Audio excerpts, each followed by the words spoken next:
I'm Keith Barry. I'm Alex and Isaac. And I'm Jake Fisher. And this week, we're going to talk about what everyone's been talking about automotively and, just sort of in their own lives, gas prices. So it's the end of May when we're filming this. And right now, the Strait of Hormuz has been open. It's been closed. It's been open. It's been closed. Prices have gone crazy. We don't know what's happened in the days since we filmed this, but the word unprecedented gets used like on the news, like every 10 minutes to describe something entirely different. So, we headed to YouTube. We put a post. We asked folks out there, what do you want to know about gas? It's expensive. People want to save money. And we got a ton of questions for us. So we're just going to dive into them. Yeah, let's do it. First up, we got a ton of questions about ethanol. And ethanol is something we're located in Connecticut in the Northeast. We don't see, gas pumps that have, the E15 or the various, some of the blends that are out there. But it's a real important question. So we're just going to throw it to our expert, Mike Crossan. Ethanol fuel is something you may have seen at your local filling station or heard about in the news recently. And here's what you should know. Ethanol is an alcohol-based fuel. It comes from sugarcane or corn, and that's where the positives of it, right? It is largely renewable. But it is a double-edged sword, so let's talk about the differences here. It's a high-octane fuel. It helps lower tailpipe emissions, and it is largely renewable. We can grow more corn and make more fuel. All that sounds great, right? It does, but there are some downsides, so we're going to talk about those. The first thing is that ethanol fuel is not as energy dense as regular petroleum gasoline, meaning you need more of it. It's going to take about 30% more ethanol fuel to get you down the road as compared to regular petroleum fuel. So your car needs to be set up in order to use it. You need a larger fuel pump, larger fuel injectors, and the programming within your car's ECU to be able to do all the calculations to let your car run on this higher ethanol content fuel. Now, there are some other downsides, and this isn't just exclusive to cars. You may have encountered this on small power equipment, things like lawnmowers. You're going to start the lawnmower up for the first cut in the spring, and it doesn't want to start, or maybe it starts, but it runs terrible. You end up having to drain out the fuel, clean out the fuel lines, and possibly even open up the carburetor and clean it out too. That's because ethanol absorbs water. There's water in the air in this room. There's water in the air outside. There's water in the air in your gas tank. That water settles in the fuel at the bottom of the tank, and you go to start up your vehicle. It sucks all that water up. It can cause a drivability problem or maybe even actual damage. So if you don't use your car a lot, you want to try to use the least content of ethanol in your fuel as you can.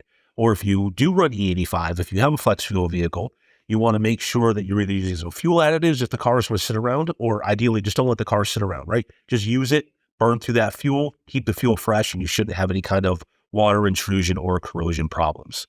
Now, when we talk about ethanol fuel, it's typically represented by E, meaning ethanol, and then a numerical number. So E10, E15, E85. What that number is, that's the percentage of ethanol within the gallon of fuel. So E10 is 10% ethanol, 90% petroleum gasoline. E85 is 85% ethanol and only 15% petroleum gasoline. So that's what it means when you actually see it at the pump. And E15 is actually out there right now. It's typically noted as 88 octane, which you may see. Some areas, though, in the Midwest where they grow a lot of corn, it is quite prevalent. And that's where they sell these cars that are called flex fuel cars. But the nice thing about those flex fuel cars are that you can actually run E85 ethanol fuel one day, and then maybe you're on a trip, you're away from your area, you're up here in Connecticut where it's tough to get.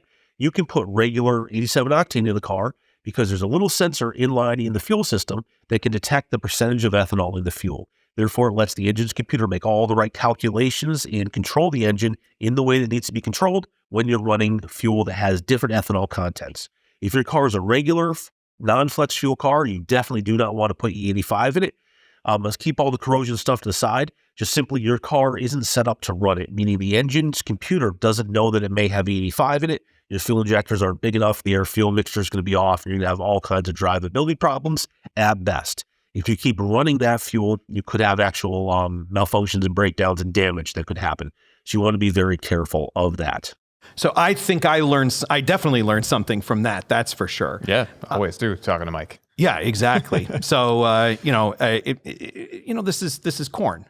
Yeah, this is corn. This is right. This is adding corn to your fuel with the idea of making it less expensive, right, is ultimately the goal of adding ethanol, right, to fuel. But the price on the pump doesn't necessarily correspond to, great value, not necessarily. Yeah. I mean, there's a couple things with ethanol fuel, right?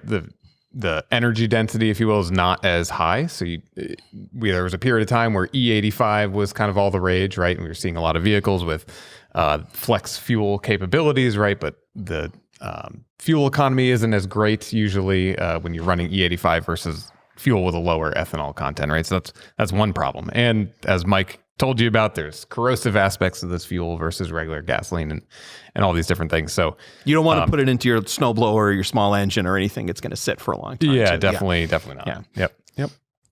So another way that you could save money, people are asking us questions, a lot of questions about premium fuel.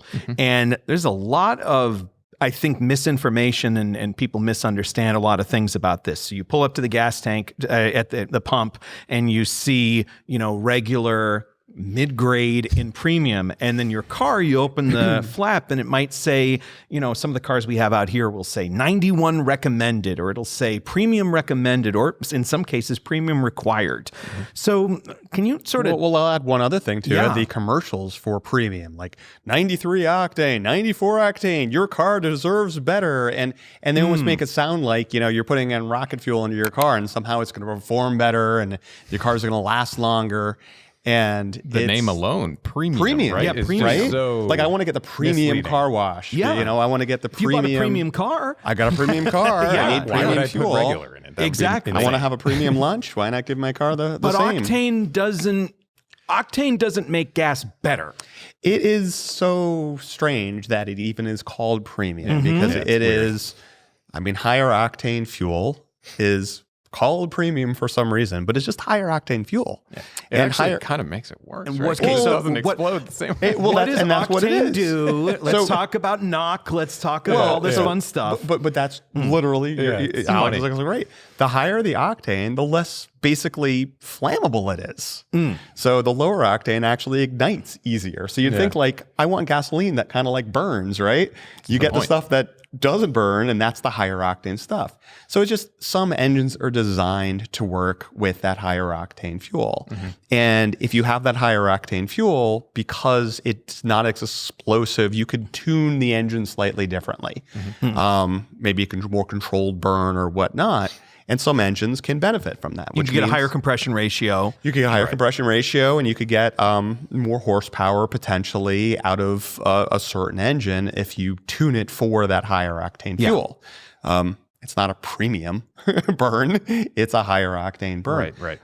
But the truth is that if you have a vehicle that is designed for regular fuel, you're really not doing anything. You're just wasting your money. It'll probably drive fine on the higher octane fuel. But it's not going to be any better. Your engine's not going to last any longer. You're just going to be out of money quicker. I think people get confused sometimes because there is this thing called top tier fuel, and we talk about this a lot. Yeah, And this that's is different. a detergent that goes in the gasoline and can keep carbon deposits from getting built up in your engine. Top tier fuel can help any engine. Right. And top tier, generally it's like the name brand, like places are going to be Your that. Costco, Yeah, they're like- which is another good way to save money on gas. Right. Yeah, Well, yeah. absolutely. Yeah. And the worst thing you would want to do is to get premium fuel, high octane fuel from a non-top tier brand. That's just throwing money away. Not only are you throwing money away, but also you're not doing the best thing for your engine there because it's not a top tier fuel. So your best bet is to have a top tier fuel. So get, essentially a brand that you recognize. Right. Because otherwise you get to some of the other gas stations and basically they're bringing in gas from all different types of suppliers. They're not necessarily, maybe one day they will have a top tier fuel, but they're finding whatever's cheapest. Get something that you really know where it's coming from and get the right fuel for your car, which also could be confusing because yes, if your car requires premium fuel, do what's required. Yeah. Got it. Yep. If it recommends it, it doesn't mean you have to use the premium fuel. It doesn't mean you have to use it. So Alex, what kind of, I know in our fleet of cars out here, most of the ones take regular. Some say premium's recommended. Occasionally we get and it tends to be a real fun car that requires premium. So how do manufacturers decide essentially? Yeah. Well, Jake was talking about the design of the engine, right? If they're optimizing for performance in certain ways, fuel economy potentially, right? It's really the operation point, if you will, that engine is designed to run at. And there are certain situations where you may want that higher octane fuel, right? If you're towing a load up a hill or a mountain in Colorado, right? So these really high demanding situations can help prevent something called knock, which we can get into, or if it's unusually hot out, right? And you're going to be putting a lot of demand from both a heat perspective and a load perspective on that engine. Maybe it makes sense, but most of the time on a vehicle where it's recommended, you can get away with regular fuel just in day-to-day driving, essentially. So if it's not recommended and you're going to tow, just put in regular, because the engine's designed to do that. If it's hot, just put in what the manufacturer recommends, because that's what it's designed to. But if it says recommended, maybe you put it in if you're going up a mountain pass, if you're taking a car on a track day. If Sure. it says It's very hot. If it's very Yeah, hot. that's right, If that's it right. says it's required, that do means it. that engine's been benchmarked. You got it. And maybe even a warranty claim might even get denied if you haven't put it in. Sure. Yeah, and this can make a big difference in the cost of fueling that car over time. Oh, So yeah. knowing this up front before the worst thing would be to, buy a new car and all that, and then you find out later that it requires premium fuel, right? Yeah. So definitely do your research first and understand what the vehocle's going to require. It isn't that many cars that Not that many. require these days. Required is really, it tends to be kind of performance cars. It's, your Corvette, your, a few other, vehicles out there. Yeah. The ones that are on the front page of Car and Driver that advertise a spec, and they're able to get 2 more horsepower than the competitor because they designed that engine to work with 93. Yep. Yeah, but generally, you're paying about 25% more for that premium fuel if you don't need to use it. So I have a Civic Si that at home, and it is a car that recommends premium fuel, does not require it. What do you put in? And what I put in is top tier regular, and I've been running on regular. And it's funny because I look on in the forums or on Reddit, and everyone's like, well, of course, I want to keep this car for a long time. Of course, I'm going to put premium in, right? Well, I've been running regular on it. I've never experienced any pinging or knocking or any kind of funny sounds. The car drives fine. And knock just to get back to that, knock is an issue where it used to happen on older engines a lot more. Knock is an issue where the flame detonates sort of incorrectly. Or too early. Too early. Pre-detonation is and you what might it really hear is. something. That's where the name knock is coming from. But it's a detonation. Yeah, issue. if you're younger than 75, you probably haven't heard knock on an engine. No, you probably haven't. They all have the ability to correct for what you put in, right? Because we're talking fill it up sometimes with this and then other times with regular.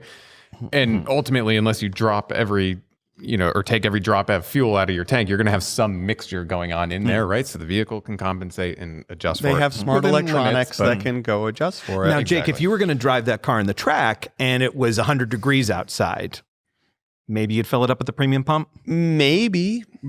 I'm not sure how many people, are doing that and With a driving Civic on the Si? track with Come on. at 100 degrees. With the air conditioning on, towing. So, okay, so we're That's just going not to true, by say the it way. once. Check your owner's manual. If it says required premium fuel, put in premium fuel. Yep. If it says recommended premium fuel, most of the time you're fine with regular unless it's one of these conditions that, like Alex was talking about. And again, your owner's manual may even describe those things like towing, driving real hard, that sort of thing. Your highway cruise, not a problem. So it's money in your pocket. Because Money you're in your saving- pocket, And there's other ways of saving money at the There gas are. pump. Oh, and let me but if it doesn't say, if it says regular fuel, if it doesn't say anything about premium fuel, you are completely wasting money if you're putting anything other than you nailed 87 it. in that vehicle. That's right. Now, I do like the ways that you actually can save, and we looked into this. Costco we mentioned. I don't drive 50 miles to get to one of these places, but there are other loyalty programs that exist. The Cumberland Farms, the Cumbies up the street from us, has if you sign up Stop for and the shop. and then you put the thing, a and few some cents. credit cards will give a percentage back Oh, up yeah. to an amount. So just kind of keep that in mind. It's not going to make gas a ton cheaper, but if it's something you have to purchase anyways and it's more expensive than ever, keep these things in mind. I'll also say shop around too. So again, don't drive 50 miles out of your way to save a few cents. But especially when gas prices are volatile, So what you got to consider is like each one of these gas stations are buying gasoline at different times. And when it's volatile because the prices are going up and down and whatnot, when they purchased it could make a difference. So you may find that even with a very close section, within a few miles, you might see 20 cents here or there swings just because when they actually purchased that fuel. So, I mean, I took a trip this weekend and I looked up and almost even the same brands, I mean, it's like the Mobile or Sunoco, they're swinging 20 or 30 cents from station to station that are just along my route. So it's just worthwhile. And it's easier than ever to kind of check those prices. I mean, you could look at, Google Maps and you could Gas see it. Buddy, all those sites, but you don't even need those anymore because it's right there on the map applications. Yeah. Although do check because I also took a trip recently and some of those were a couple, by the time I got there, it had gone up 15 cents. Well, this is it. It's very volatile. When it's volatile, it changes all the time. They're out there changing the signs as you're pumping it up. Yeah, right. So another question we've been getting is from people who, and I've been getting this one not just from YouTube, but sometimes journalists will call us up and they'll ask us, hey, I'm doing an article on gas prices. Does Consumer Reports think that you should buy a car with better fuel economy or buy an electric car? And we're in this interesting period because all the subsidies for electric cars went away, both at the consumer level and also at the level for manufacturers. Kind of, there was this sea change where the United States kind of decided we're going in a different direction than the rest of the world when it comes to EVs. And then all of a sudden, gas prices go crazy and interest in EVs goes up. So the incentives, the government incentives went away, but the actual incentives just exploded. Market forces. That's crazy. Exactly. But it is interesting though, because you think about it and say, hey, I want to save a few bucks every week. So I'm going to go out and spend $45,000 on a new car. It doesn't. That math doesn't. I don't think so. I remember, we see these shocks sometimes. I remember after some of the BP Deepwater Horizon situation, gas prices spiked. Right before that, I had bought a Prius when it first came out. And it was second generation Prius when it first came out. And the dealer asked to buy it back from me 6 months after I purchased it because gas prices went crazy and they were selling them more than I paid for it. But so are you saying we should sell our Prius now? Is this the time? You should time the market. Time the market? Timing the market always works. Day trading and timing the market. You heard it. Well, don't do that. It's the same, get rid of the Prius. Right. Yeah. It's the same mentality that causes somebody to sell at the worst time in the market, right? And buy it at the worst time, right? Panic. Absolutely. Yeah, if you're selling your car that gets 15 miles a gallon, you're probably going to get a worse price for that than the one you're... Sure. Right. Yeah, right. So what is it? Time in the market, not timing the market, right? Yeah, exactly. Yeah, so... I don't know, if you're already shopping for a car and you happen to just naturally in your cycle of car ownership be looking now for something, then okay, yeah, it makes sense to maybe, I don't know, widen the options. Maybe we're only looking at the 15 mile per gallon cars, but maybe you change that. But to totally course correct and try to go buy something when you weren't shopping to save money on fuel, like you said, the math doesn't necessarily. Well, what we've often said, in our testing, there's a lot of reasons to buy hybrids. Even if gas was $2 a gallon or gas was $6 a gallon. Yeah, this isn't like my old Prius. This isn't like my old Prius. These cars not like are your old Prius. Yeah, they're sometimes just cars. Better cars than the non-hybrid versions. They are, and you're kind of almost a little bulletproofed for whatever happens in the future. Yeah, if there's a spike, the people who are driving, their hybrid versions of their small SUV getting 36 miles per gallon instead of 27 miles per gallon are kind of better off. And if the prices go down, then they're still in pretty good shape because they're reliable and they drive well and they're not making any compromises. So, if you look at our advice, Consumer Reports advice over the years, we were like, hybrids are really nice, back when gas was 2 or gas was 6. Yeah. So it's kind of like, it's dollar cost averaging as opposed to market timing, right? For our financial section of their show. Yeah, exactly. Correct. Yes, that's what really this is about.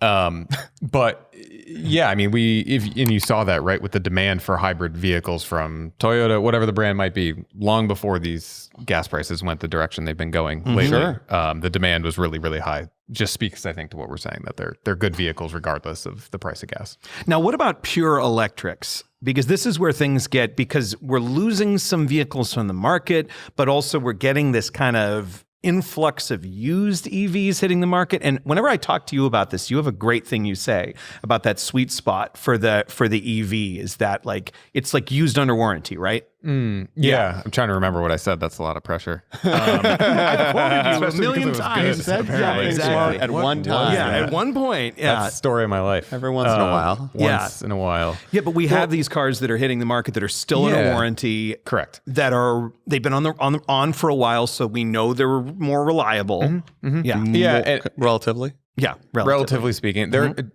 I don't know, EVs are tricky, right? Because the technology is moving really quickly. Yes, the reliability is generally not as high as certainly hybrids, right? Or gas cars in general. sure. So they can be a trickier thing to buy. But we do see prices of them on the used market being really low. Well, and part of that is demand, and there's a reason for that. And again, going to reliability, which, yes, some EVs are actually improving, but it's always this kind of like early disadvantage when something is kind of the first or something is that growing pains. And when you get into the used EVs, you're kind of getting more into like the early experiments into EVs.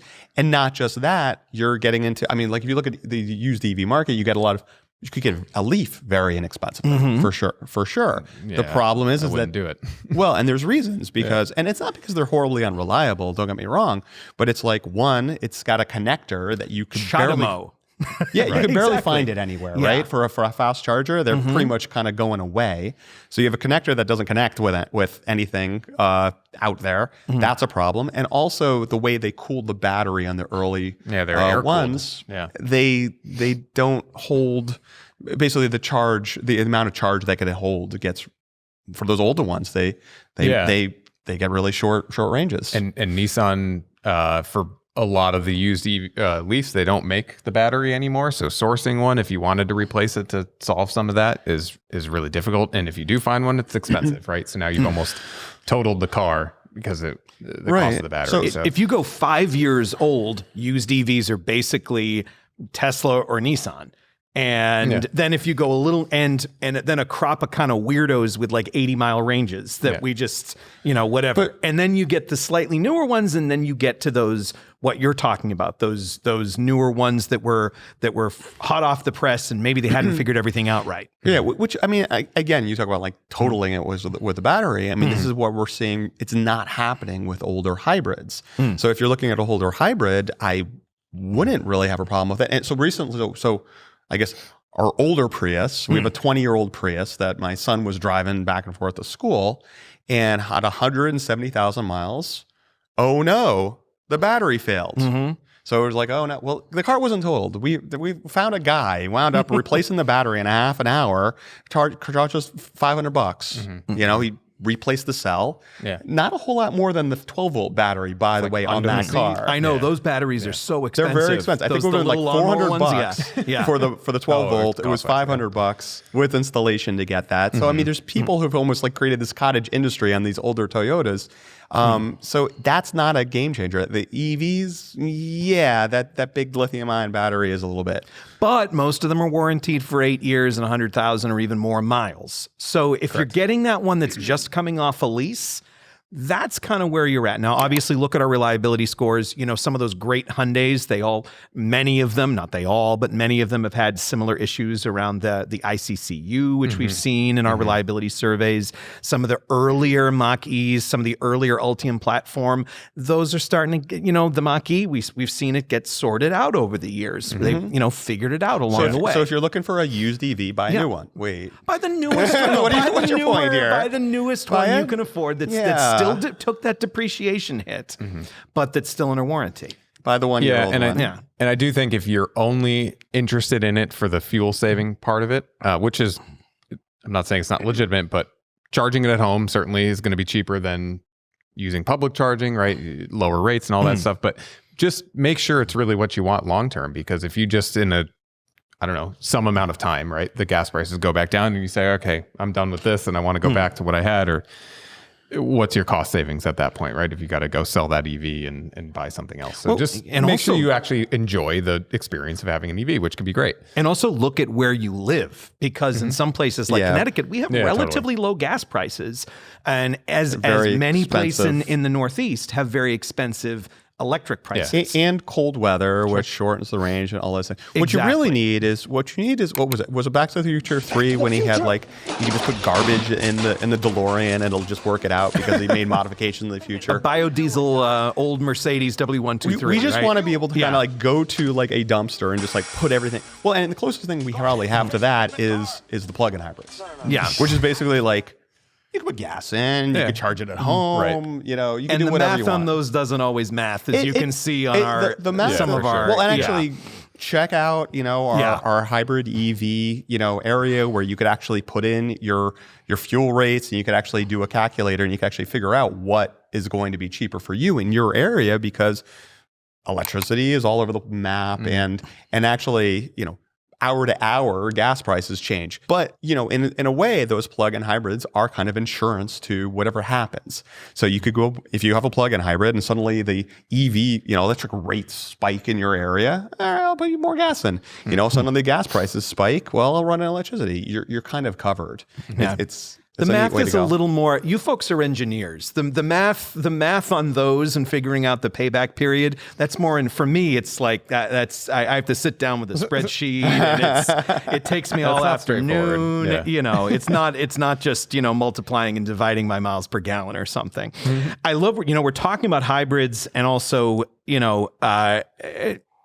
these, especially Toyota hybrids, Priuses. Another shortage that we've heard of is this incredibly lightweight oil, the 0W8 and the 0W16 that we've talked about. Again, Mike Crossan has a great video on those, and if you look at them, this stuff looks like someone's doing the Pepsi challenge. It's this like light brown. It's a special oil that's used in a lot of newer Toyota hybrids, and unfortunately, due to where the refinery is located and the process, we're expecting a shortage of them, maybe of availability through like 2027 is what we're hearing. Well, I mean, the good part is that those hybrids, I mean, the oil change intervals are very, very long now. Yeah. I mean, the days of like changing your oil every 3,000 miles are pretty much gone. And a lot of times you're changing your oil 10,000 miles. So they do last long. And there's these, part of it is they're there's a lot of synthetic, there's a lot of good stuff, and the tolerances on these engines are very, very, very tight. So they can use this kind of like lightweight oil. So it's not like, 2027 in terms of oil change intervals isn't actually that far away. For the average driver, it's 2 or 3. Or maybe 1, depending on if your hybrid work, to be honest with you.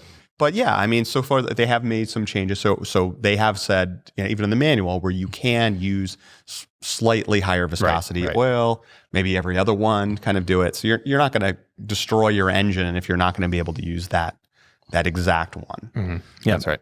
But just something to keep in mind if you have an oil change coming up, might want to, if you're at 9,000 miles, you might want to bring that up just a little bit just ahead of time to get that in. But we also, we got a lot of questions about diesel. Yeah.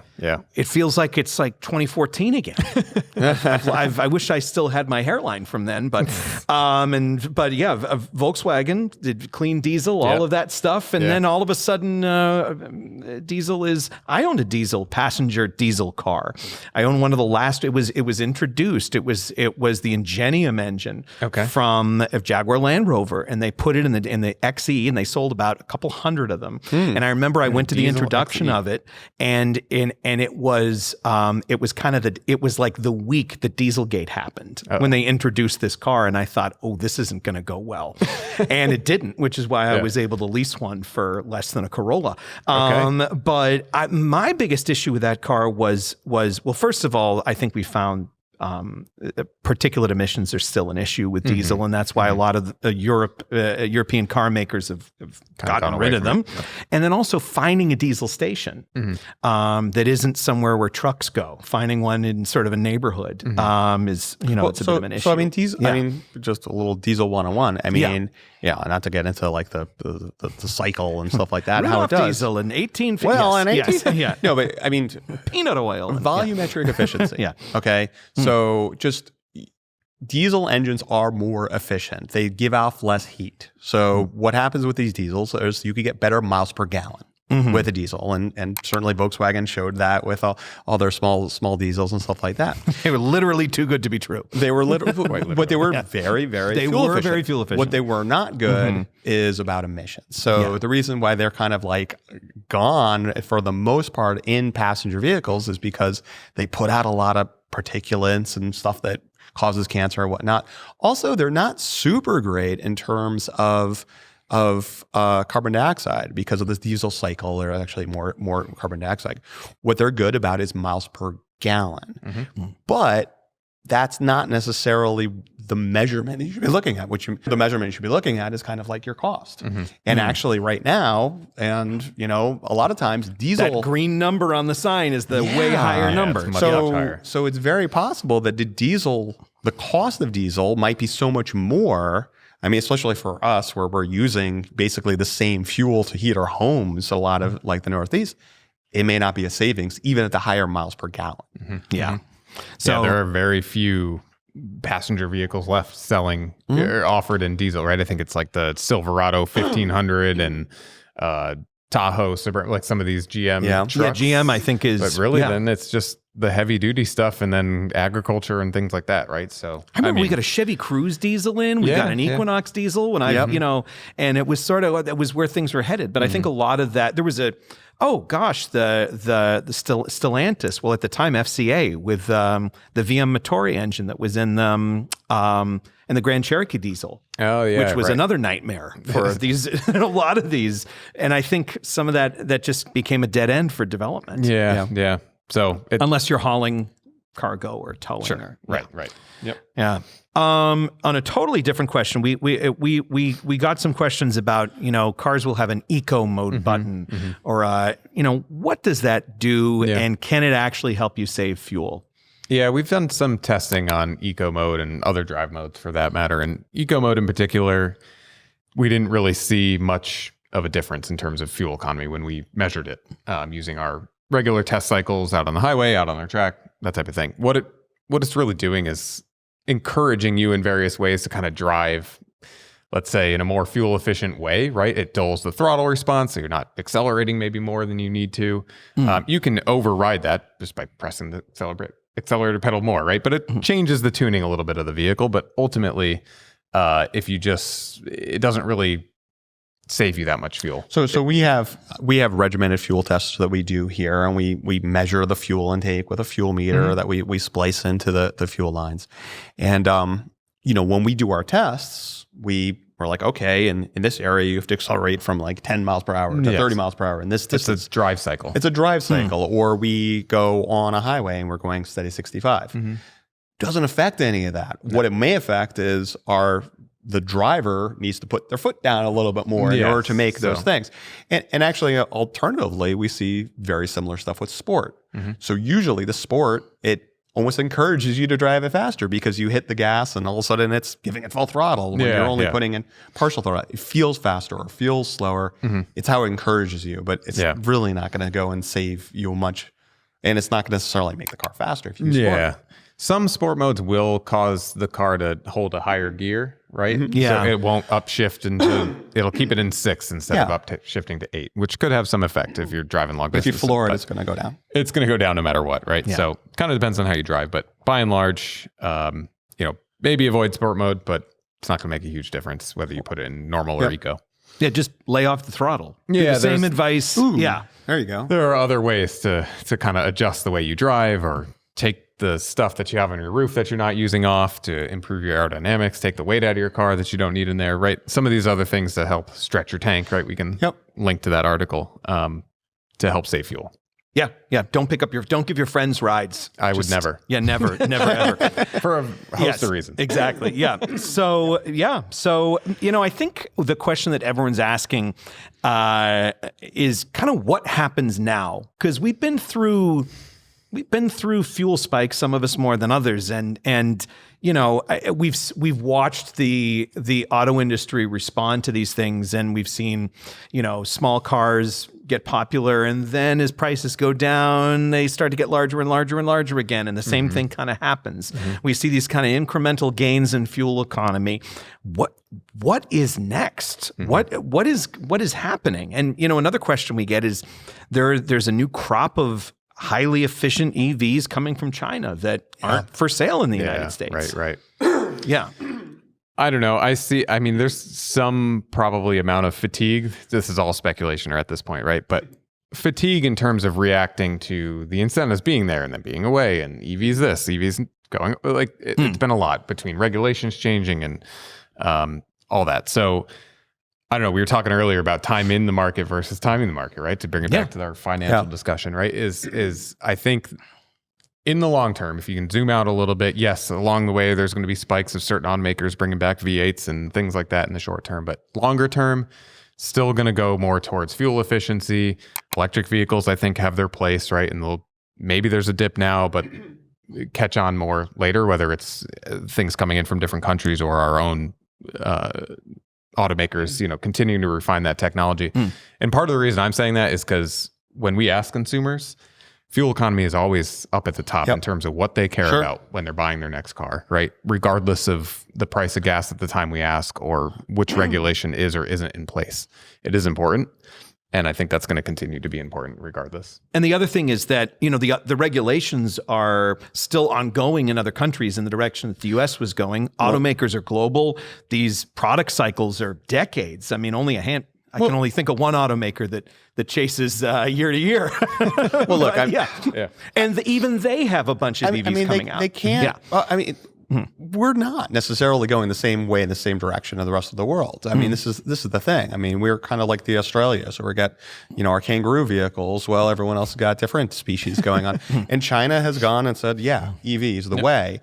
Europe is kind of still going that EV is the way. The answer for America may be different. And there's other reasons why the American lifestyle, the fact that we don't have, you look at how much high-speed rail that they have in other parts of the world. How much driving we do. We have none. We drive. We've created our entire infrastructure around the car. Yeah. So it may develop differently. And I think, where the issue is that politics change, but the consumer doesn't change that much. So the politics, again, we talk about diesels.